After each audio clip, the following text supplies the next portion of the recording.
Bom dia, turma.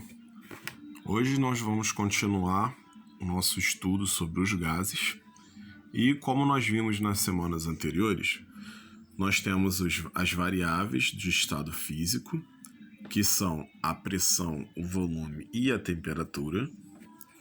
Nós temos as transformações gasosas, que acontecem quando você tem uma das grandezas sendo constante. Então aqui nós vimos a transformação isotérmica, no último vídeo vimos a transformação isobárica e hoje nós vamos tratar da isométrica. Então, na transformação isométrica, o que vai acontecer?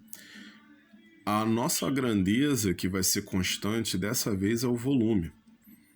Então o volume ele não vai se alterar desde o início ao final dessa transformação.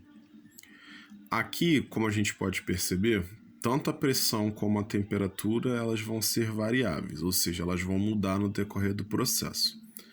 Então, mais uma vez, nós temos aqui a fórmula. Essa fórmula retrata o momento inicial e o momento final da transformação. Nós temos aqui no momento inicial P1, que é a pressão inicial, T1, que é a temperatura inicial. No momento final, nós temos P2 e T2, sendo P2 a pressão final e T2 a temperatura final. Podemos observar aqui no gráfico que tanto a pressão como a temperatura elas vão ser diretamente proporcionais. Quando a gente vê que a temperatura ela vai aumentar de acordo com o aumento da pressão.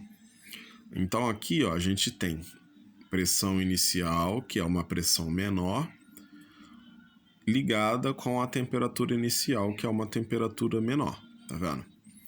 E quando ocorre um aumento de pressão, você vai ter um aumento de temperatura. Então, você aumentou um, o outro aumentou. Por isso, são diretamente proporcionais. A mesma coisa acontece quando você diminuir.